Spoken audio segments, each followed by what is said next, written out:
You're listening to the Fitzrock Podcast, interviews where we explore the shifts and transitions of life. Here are your hosts, Keith Rock and Don Fitzsimmons. Hello, today on the Fitzrock Podcast, we are so pleased to welcome Alan Little. Hi, Alan. How's it going? Good. Thank you so much for joining us today. Alan is going to share with us today 5 moves to make 2021 your best ever. Take it away, Alan. Yeah, thanks. First off, thanks so much for having me. I really appreciate an opportunity to be on this show. I mean, this is the first podcast of 2021 for me. So it's like, I'm ready. I'm pumped. I'm excited for this year. And so thanks for having me on this. And I would say, so one thing I'm really big on is core values. In my personal life and my business. As a professional, I'm a Tedx speaker, and also I'm a life coach here in Kansas City. And very, very blessed as of 2020, last year, I was rated as the #1 life coach in Kansas City based on reviews and overall ratings and everything. And expertise.com rated me #1. And I'm like, oh my goodness, that's like, someone told me about it first and I had to find out from them. And I'm like, well, that's a blessing. God is good, right?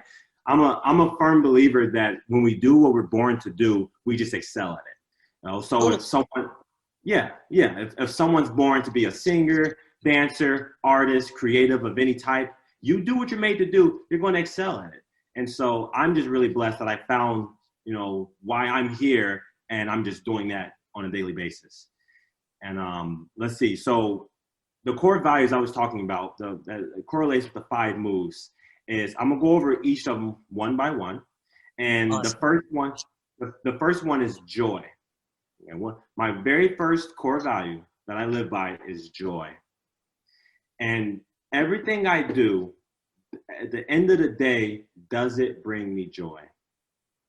I feel that's really important to ask ourselves that, because a lot of people are doing what they feel like they have to do for something that'll bring them joy in the future. But you can't go down a road of sadness and pain and struggle and expect happiness at the end. Yes. No, you can't do that. So joy in the end goal, and joy actually in the process. So joy, how do we help create that? Well, so if I don't currently have that, what are some ways I can create that? So first thing, understand that joy and empowerment and peace and love is our natural state of being. So the way you create that is by understanding and realizing what in your life is blocking that. Okay. What are we currently doing? What are we holding on to that's covering up that light within us? Because there's some people that they come to me and say, hey, Alan, can you help me be positive? I want to be the positive guy. I want more positivity.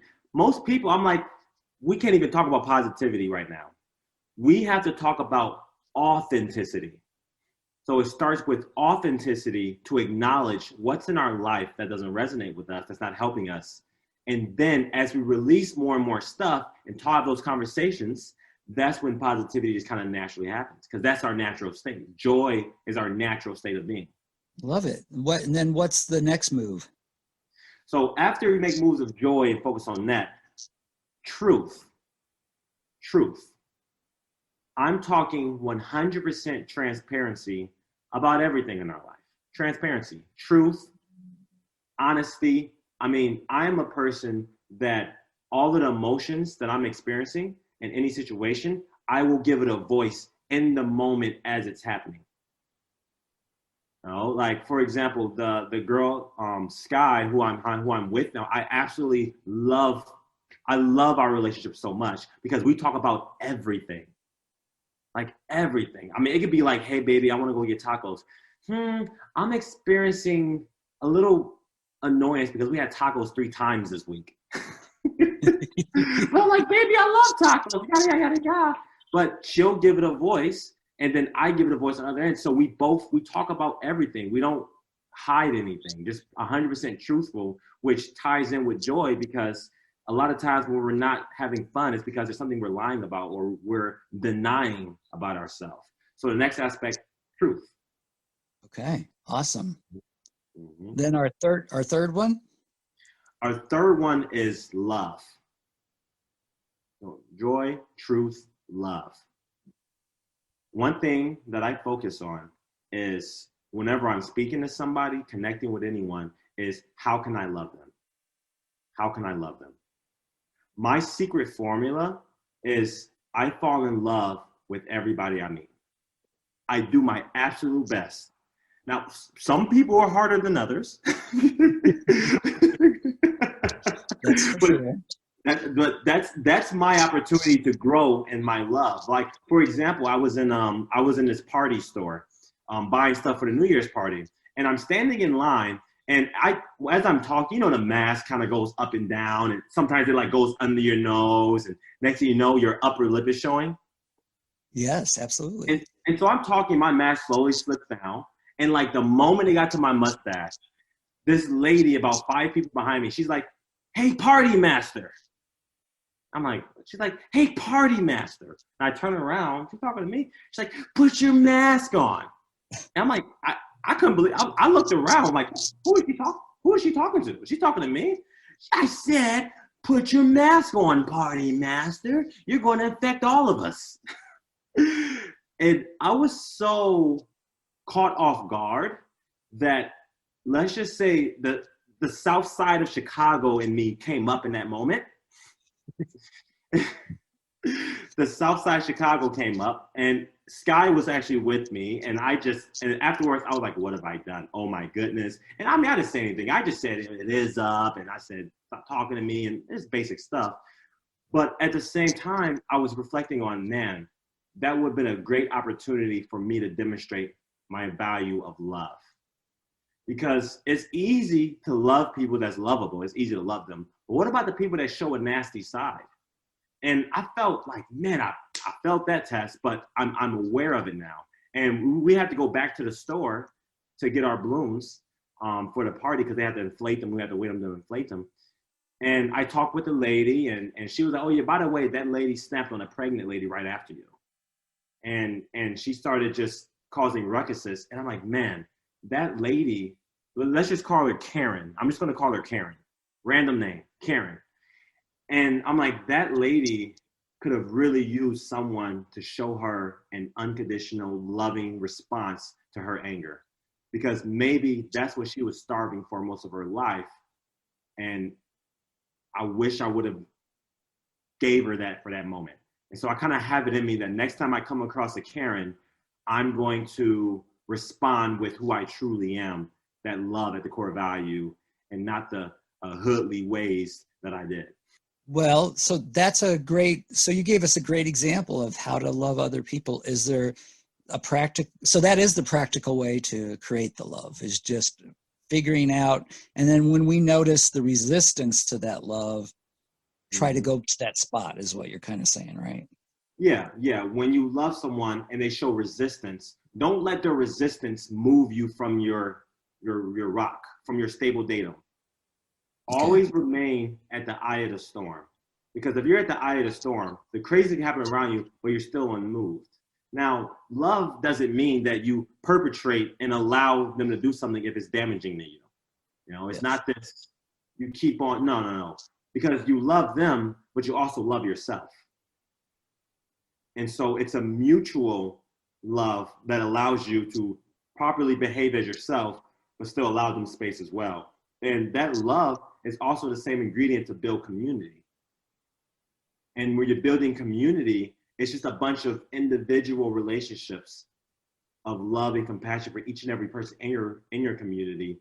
And that's what really gets things going. I hosted a New Year's Eve party for the Lion Team. The Lion Team is a community. I think we have about just over 1,000, about 1.8 thousand people in a Facebook group. And we're all focused on people that have really big hearts, people that's really focused, really driven, want to create success, but do it in a way that brings the world together as well. It's like this passionate, loving success all together. And we're sharing our stories. People are introducing themselves. People are feeling like they're a part of something of this movement, the Lion Team. On the Facebook, it's just the Lion Team group. And the New Year's Eve party, I started talking to each and every person. And although most people came there as individuals, they didn't know each other, they said, at the end of the New Year's Eve party, I felt more accepted. I felt like I didn't come alone. I felt like I met a group of friends there and we all just connected really well. And that's what I'm trying to create. I'm trying to create conscious community where no one feels like an outsider. Everyone feels accepted. Everyone feels like they're with their family. Because I believe that, of course, we have a biological family, but what about our mindset family? You know, how many our mindset family, our soul family, the people that resonate with us on an energetic level, and we all need to be together. We need to do things together. So that's why I created the Lion Team, and a core principle of that is love. I love that. I mean, that's an amazing principle, and gosh, so needed now. Mm-hmm. Oh yeah. It is something that I heard this story where this guy was up in the mountains with these monks, and the monks would sing this song, and a lot of the songs they would sing was about rain. And so the guy's like, okay, they sing a lot of rain songs, like Rain on Me, all this kind of stuff. And the guy asks a monk, he says, why do you sing so many songs about rain? And the monk says, well, that's because rain is very scarce up in these mountains. Rain is something that rarely happens here in the mountains. And then the monk said, I have a question for you. And then the guy said, what's up? He's like, is that why in America you have so many love songs? Mm-hmm. It's a scarce resource. So what's our next move when we get to through those three? So once you're embodying joy, you have truth, you have love. The next thing, this is more towards building a structure of anything in our life, is integrity. And integrity is the foundational root of how to build anything. And that is basically you do what you say you're going to do, and you be who you say you are, no matter what. See, someone of a high integrity, when they say, I'm going to go run a marathon, they go and they're definitely going to do it. No excuses, they're going to do it. I have a buddy named Juan. He has this company called Find That Rep Fitness. And he calls me at like 10 a.m. We're talking, and he was like, you know what? Someone asked me to run a full marathon at 3 a.m. tonight. And he's like, I just got asked this. I'm like, what'd you say? He said, well, yeah, I'm going to find that rep. And this guy, I'm telling you, I get a Facebook notification. This man is running a marathon at 3 a.m. and it's 30 degrees outside. And and then next you know, he like up mile 5, up mile 10, up mile 16. And I'm laying there in bed, 5 o'clock in the morning, like, man. Juan has a high integrity. When he says he's going to do something, he does it. A lot of people have a relationship with their word that's not really as strong as it should be to have the proper level of integrity that it takes to operate as a functional human being. You know, they tell you one thing, do another. They say one thing and don't really value it. Oh yeah, I'll show up to your birthday party. I'll be there on time. A person of a high integrity will speak and communicate everything. I will be there at 5 o'clock, and if I'm late, I will let you know ahead of time. They communicate everything because they really value their word. I love that. So, and you gave a great example of somebody that fulfilled that. Sometimes you run across people that say, yeah, I want to do this or that, or count me in, and it's not there. Yeah, exactly. They don't have a follow through with what they say. But what I'm saying is that just because you say it, it has to happen.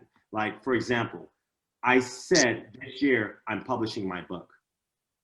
And just because I said it, I'm like, oh, it's going to happen. Because I trust my word. My word is dominant. It's going to happen. I'm going to publish a book this year. Wow. That's huge. That's a great example as well. Yeah, it's my first book. I mean, it's like, I'm excited. I'm going to put all I got into it. I want to put everything I have into it because I'm like, this little $20 book can change someone's life. Do you already have a title for that book, or? Yeah, it's going to be called Get Empowered. Love it. Get Empowered. So with a little motivation. Do you have an idea when that one will come out? This year. All right. Well, everybody look for that. And we will definitely in the podcast look for that. Okay. And then what's our final step, our final move? The last one is growth.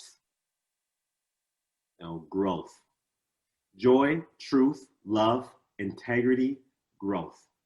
Growth means that you're always willing to look at the things that's holding you back. Now, a lot of times people think of growth as I need to get to the next level. I need to strive to be greater. But I'm telling you, there's so much of releasing what's standing in our way. For example, I meet some people where when they talk, they don't stop talking. They just keep going. And you're kind of like held hostage. And I think to myself, I'm like, if I don't say anything, they're going to keep talking. And so I remember there's a person I was coaching, and I say to him, I'm like, listen, man, when you talk in your head, count to like 60 or 2 minutes. And after that period of time, ask the other person, hey, everything cool? You have anywhere to be or anything? Just checking. Like you want to, every once in a while, ask them, hey, how's everything going over there? Or do you have anything you want to say? It's back and forth, because some people, if you keep on talking, they don't really know how to stop you if you're just an ongoing train. So they kind of feel embarrassed and they're kind of stuck and they end up being late. And so I always make it a thing that be unafraid to look at what's holding you back. And usually it's when someone tells you something and it triggers you. When someone tells you something and you feel really emotional about it, probably true. Otherwise, wow. Otherwise it wouldn't sting. Wow, that's good. Mm-hmm. Yeah. I remember one of my earlier speeches, my video guy, he's like, Alan, you get so excited. And during that last speech, bro, you were speaking 100 miles a minute and I couldn't keep up. He's like, if you had if you had captions to the way you were speaking, it was like a rap song. And I'm like, wow, okay. I need to slow down. I'll slow down a little bit. It triggered me, because I'm like, you don't have to make that joke, but it triggered me. But I realized that's my area of growth. Don't be afraid to grow, because at the end of the day, the better you are, the better you can help others be. Right. And sometimes someone tells us something and undiplomatically, and but it's still maybe something we need to hear. And instead of taking in the part that was maybe harsh or whatever, take in the message and learn to grow from that. Yes, exactly. Just receive it. There's a thing I've learned to say, just thank you for caring enough about me to be honest. Yeah. Oh, that's good. Mm-hmm. Thank you for caring enough about me to be honest. And I'll take that for careful consideration and go home and digest it. I'm telling you, the more you're able to embrace your growth and embrace your flaws, the faster you'll grow, the faster you'll go. And then I have a buddy named Mo. He always says, like, I like feedback because that helps me make more money. He's like, in my mind, you're just trying to help me make money. So tell me all the feedback I need, because the better I am, the more money I'm able to make. Like, he's very money conscious, so that works for him. But hey, if it works, it works. We all have our goals, but I'm just saying, really focus on growth. Right. And what I also hear him saying is growth is effective, and it happens to be effective for him financially. Yes, that's what it is. I mean, honestly, all of these values, joy, truth, love, integrity, growth, can directly affect you financially, because a man named Jim Rohn said, you can have more than you got because you can become more than you are. Ooh, that's good. Mm-hmm. You can have more than you got because you can become more than you are. If you want to obtain more, become more. It's all in a state of beingness. The way we create things in our life is not really just go and grab it. Is you become the person that can be a steward of that possession or item or whatever it is. So many lottery winners win $1 million in January, and by freaking 4th of July, it's gone, because they don't have the consciousness that can hold to be a steward to that. And like, for example, my girlfriend Sky. I mean, she's the best. Oh my gosh, she's absolutely amazing. I had to become the man that can be compatible with her. Like little boy Alan, probably one. She's really smart. She's really wise. She's super funny, super gentle. So to me, I'm like, man, I'm so grateful that I worked on myself, that I can even be at a frequency where I'm vibrating at her frequency. So we're both compatible. You know, I wanted a woman that just best woman ever. So I got to become the best I can be. Don't chase the wife, chase the husband. You know, chase who are you going to be for her. And as you become that more, you'll start attracting those things in your life, you know, and not even be that for her. Just do it for yourself. It's fun to grow. You know, right. And if you take your 5 principles, besides just everyday life, they're very effective for relationships. Yeah. Oh yeah. They're very effective for relationships, and that's something that I feel like is a lot of people. Our heart is involved with relationships, human relationships, romantic relationships, but the quality of our relationships is the quality of our lives. I love that. Mm-hmm. And that's what it is. It's focusing on how can we be the best person for ourselves and create healthier, longer lasting relationships. Well, Alan, thank you so much today for giving us 5 great moves to make in 2021 to make it the best year ever. For people that might want to find additional ways to contact you or listen to you, what are the ways they can do that? Yeah, I totally. First things first, if you have Facebook, join the Lion Team. The Lion Team, if you go on Facebook, search the Lion Team group, and it's like a black lion logo. You'll see like the official Little Motivation Lion Team. Join there. You'll be allowed in and love be a part of the community. Then the second way to connect with me directly, Instagram. I'm a millennial. Instagram. That's Alan J Big, ALLENJBIG. If anyone wants to learn about life coaching, or I also have a program where I can certify life coaches as well. I can help someone become a certified life coach. Just go to rethinkbig.org. Wow. Thank you so much. You've lived a very impressive life and continue to do that. And you live out the principles that you've laid out for us today. Thank you so much for joining us today. Hey, thank you. Thank you for having me. I'm grateful to be here, and I love this show. Long time listener, few time caller. Well, thanks a lot, Alan. And I hope 2021 is your best year ever. And I bet it will be. 2021, and that's one with a W in the beginning. Yeah. Thank you for listening to this episode of the Fitz Rock Podcast. The music you are hearing is Swim with Wild Musical Instruments by Your My Muse. Copyright 2019 and licensed under a Creative Commons Attribution Non-Commercial License. Until next time, have a fantastic life.